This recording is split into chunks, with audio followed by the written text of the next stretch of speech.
Alright guys, so we are going to be taking a look at the Moon Gundam. So this is going to be a yellow element color, and then this one is also a close combat. So I believe this one should be our second or third close combat unit, so that's actually pretty sick. And then we also have a Jutta Quism as well, so his second appearance. So in terms of this Moon Gundam, this one is the one that has the cycle plate. This one is also the one that's coming in as like the natural Gundam color, white over the blue, or I think it's more of like a purple blue, I think, so it's not like a true blue color. But in terms of this over unit, how do I feel about this unit? I think if you guys do pull it, I don't even think it's a bad idea. There's definitely some merit in this kit that I feel like is pretty positive. Things that I do want to pray on the unit is actually not that bad. Essentially, it's definitely going to come down to how many of you guys do actually have diamonds left over from the horrendous month of March, because in March they tossed in a lot of great value banner like the double Zeta, the EZ8, and then the O. So I'm pretty certain that a lot of people drain all their diamonds on those three banners already. So coming up into April now, like, is this a unit you want to go into? It really depends on what kind of diamond you guys have left. Me personally, I'm not going for it. I feel like we will just get better and better unit. And in terms of this unit, I don't know how good would it be as far as like being close combat, being on the front line. I just don't know in terms of what we have right now, is it good enough, right? But let's kind of take a look. The style wise, I'm not really gonna bother too much of it. I think it should just be where it's intended to be, so I'm just gonna leave that as it is. It's pretty hard to kind of rate all these, when they increase the level anyways. But I definitely say that whatever the stat we are looking at is pretty much on board with some of your other close range, like your raid, your other close combat, so it should be fine. EXQ cycle plate at level 5 to one target enemy, 422% attack bypass defense damage. So it's pretty good. It has a lower percentage, but you are bypassing defense, so take it as you will. And then to self for 20 seconds, increase beam damage by 50%. To all allies for 20 seconds, increase proximity damage by 25%. So in terms of the gimmick for this unit, it has to do with the proximity damage to allies. So this is kind of a pseudo support type unit if you do take a look at it as in its entirety. So it's actually not that bad. But the thing, there is a catch to it. Obviously this is only 2 proximity damage, so pretty much aka anything that is doing melee, so your beam saber, like your beam sword, or just anything that has that classification. When we do take a look at it down below, there's the classification, the proximity, so that is kind of like a translation as melee. So it's not that bad, but I feel like running melee as a meta, I don't know if that's ever truly going to be fully realized, in terms of just, many content. I do feel like for general content, like PvE content wise, if you do want to run a full squad as melee, I think that should be fine. I think that should be doable. There's definitely no problem with that. But let's say in your other niche content, like you have your arenas or whatnot, I don't know how fun is it to run a full melee thing. I don't know. I don't run, like, the units that I use, they are definitely more geared towards range oriented, unless you count, and even the O is more like a range unit, but it's a tank. So I don't know, but having that is not that bad for just PvE content wise, so it's pretty good. So in total, for just, if you only count the Moon Gundam itself, you're getting up to a 75% increase just by activating EXQ. That is actually really good. That's powerful, right? We will skip the Transcendent skill. As always, we will kind of come back to it in just a little bit.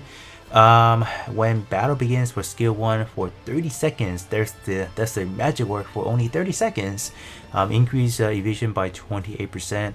So right out the bat, this is screaming. This is going to be, let's say, I guess, use me in arena or use me in any content that is shorter form. It's not going to be like your elongated content like last week around when we had that raid battle. No, that's not going to work in there, because that, even for me personally, when I do 2 different runs, it takes me about 150 seconds in total. So that's like a good at least 2 minutes and almost 2.5 minutes already for one round. So we are elapsing way more than 30 seconds where it's gonna be out of the effective usage for this unit. So there you guys have it. So this one is gonna be like your short form content unit to use it. So it's not that bad. We obviously do have unit that cater towards the longer form content, short form content. We have all of those. So we just want to make sure what where this unit is intended to be using. It seems like arena could be a good option for sure. So let's kind of keep going. And then unlock cycle plate. Whenever EXQ is activated for 10 seconds, increase EXQ gauge recovery by 41%. Wow, that's good. Given the fact that if you are recovering and then if you do jam pack a lot of EXQ gauge recovery, you can actually make this unit just amped up that EXQ really fast. So it's 10 seconds, but if you do have that, if you factor that in, that 41% recovery, and then if you factor in increasing via the unit has been, you can probably knock it down to like at least like a 15 seconds interval for activating EXQ. So it could be good. It definitely could be good. So on evasion for 10 seconds, increase beam damage by 14%, stacking it up to 5 times.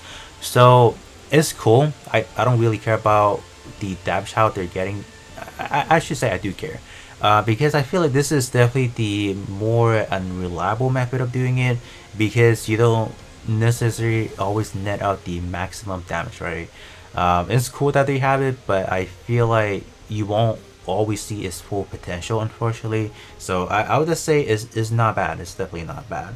Let's kind of take a look at the weaponry. So we have a dual purpose beam tomahawk and beam saber. Both of them are S power at the moment because of the inflated stats. One hit 2 times, okay.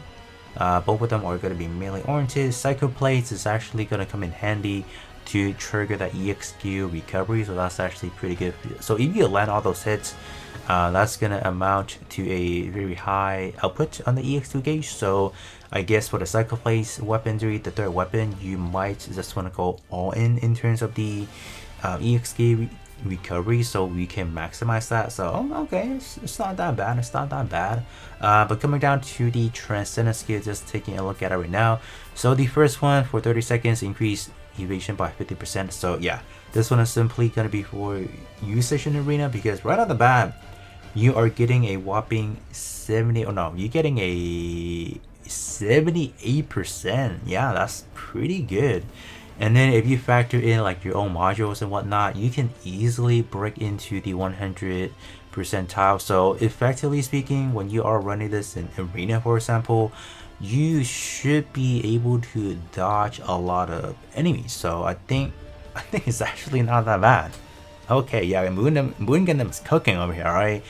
And then when battle begins, increase beam damage by another 36%. So that's going to be like another permanent source of getting some actual damage.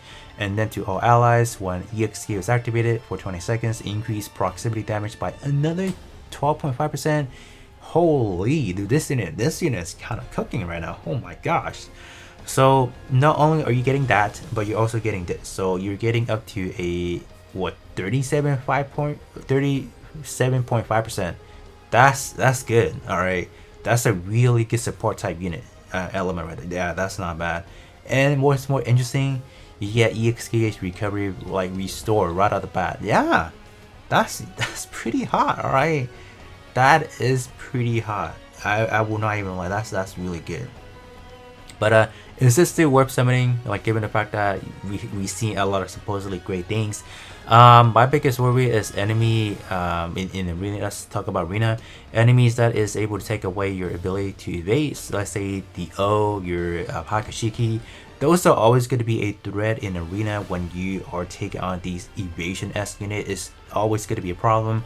But I feel like for general content, man, this is going to be a solid option until we get better things. So it's not that bad. It's definitely not that bad. But like I said again, these are standard battle units, so I really wouldn't warrant people to like go ham into it. If you really like Moon Gundam, you want to potentially get a copy of it, by all means go for it, but I'm just saying this is, you know, not the end all be all unit. We are still getting we are still getting better things essentially. So definitely do make that decision at your own discretion then. In terms of Jutta Quism, let's kind of take a look real quick. So pretty much only 3 effects, so that's kind of unfortunate, but we are, oh wow, skill 1 is actually not that bad. We are stacking, right?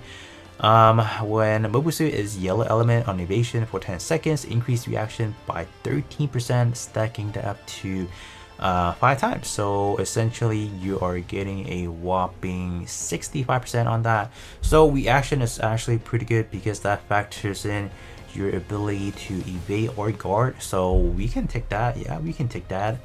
And then when mobile suit is close combat on evasion for 10 seconds, increase melee sense by 50%, stacking up to 5 times. Essentially, if you are dodging 5 times within that 10 interval, 250. Sounds pretty reasonable, alright? Sounds pretty reasonable. So you guys can definitely see the range that, you know, with the combination of Jutta and the Moon Gundam, the range, like the power that this unit weapon, the range or whatever, is really low and high, obviously. Because when you evade, you obviously get the maximum 250, but when you don't evade, you get 0. So the range is just way too wide. So I don't know how reliable it could be. So that's kind of what it is, right? And then when this unit has a protagonist unit tag, and then whenever allies defeated for 20 seconds, increase accuracy by 25%. I'm not really the biggest fan of these defeated-esque, you know, kind of effects, because it kind of takes away for, you know, other unit to help out this unit to do better. So I don't know if it's having that accuracy justified for that. It's only for 20 seconds as well, so it's not permanent, obviously. So yeah, I don't know, but essentially, if you can make your any of your yellow and close combat unit works out with, you know, high evasion rate, you're cooking with Jutta for sure. Like, he's going to be really good, really solid because of those 2 effects. So in the future, yellow and close combat units, whatever, like Jutta is gonna slide right in really nice because of these 2 effects. So I think Jutta probably is good to pick up, maybe. But like I said again, I think I like things that are a little bit more, you know, solidified in terms of stacking. I just feel like evasion is too loose-ended. There's no real way of actually grasping how powerful your unit can do. So I don't know. I feel like Jutta probably maybe or may not be that good. So it just depends, right? It's more like a situation of things. But if you guys are short-handed on diamonds, just forget about this unit, skip it, and no. Unless you guys are able to pick it with the tickets, then definitely big W to you all. But if you guys cannot summon for it, whatever, don't be discouraged. I don't really think you really need it. So that's kind of how I feel about it. But other than that, that's going to be it, and I'll be catching you guys out on the next one.